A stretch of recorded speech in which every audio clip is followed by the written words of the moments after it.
Hello guys, अब आजबाट चाहिँ हामी पनि होइन जापानको लाइफस्टाइल कस्तो हुन्छ भन्ने बारेमा चाहिँ हजुरहरूलाई थोरै जानकारी दिनको लागि एउटा युट्युब च्यानल क्रिएट गर्दैछौँ होइन। अनि अलि उस गर न, पहिला त अलि थोरै इन्ट्रो देऊ नि त। इन्ट्रोडक्सन दिउँ सुरुमा। हामी चाहिँ कस्तो भन्दा म चाहिँ नारायण केसी होइन, मेरो भाइ हो यो होइन, मेरो भाइ चाहिँ रियान हो होइन। हामीहरू चाहिँ अब अहिले चाहिँ हामी जापानको ओकायामामा छौँ होइन।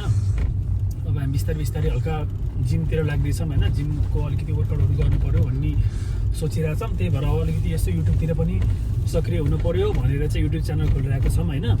अब यसमा चाहिँ हजुरहरूलाई चाहिँ कस्तो भन्दाखेरि चाहिँ अब जिमको बारेमा केही जानकारी चाहिएको छ होइन। जापानको जिम कस्तो हुन्छ, जापानमा चाहिँ मान्छेहरू कसरी काम गर्छन्, जापानिजहरूको चाहिँ लाइफस्टाइल कस्तो हुन्छ भन्ने कुरामा चाहिँ हजुरहरूलाई अलिकति केही जान्न मन लाग्यो भने चाहिँ हाम्रो युट्युब च्यानलसँग जोडिन सक्नुहुनेछ होइन। यसमा चाहिँ हामीले अब बिस्तारै केही कन्टेन्टहरू लिएर आउँदैछौँ होइन। अनि त्यही नै हो आज हाम्रो अब फर्स्ट भ्लग हो होइन।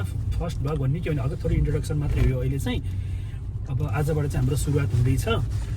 खास हाम्रो चाहिँ अब आजबाट जिम गर्ने भन्ने प्लान थियो होइन। तर अब आज चाहिँ हल्का अब युट्युबतिर यसो लगाउँ न त भन्ने कुराले चाहिँ अब युट्युब च्यानल खोलेर भर्खरै अब हामी थोरै यसो युट्युबतिर लाग्दैछौँ होइन। अब हाम्रो सायद भोलिबाट चाहिँ अब डेली भ्लग आउनेछ होइन। हजुरहरूले चाहिँ अब जापानको बारेमा केही बुझ्न मन लागेको छ भने होइन, जापानको लाइफस्टाइल कस्तो हुन्छ भन्ने कौतूहलता छ भने चाहिँ हजुरहरूले हाम्रो युट्युब च्यानलसँग जोइन हुनु होला।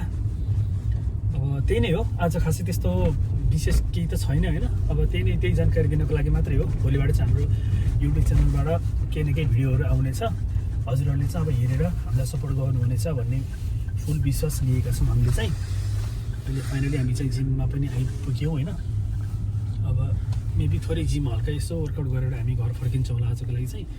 अब आजको लागि चाहिँ यति नै भयो होइन। अब भोलिबाट चाहिँ फुल भ्लग डेली भ्लग आउनेछ।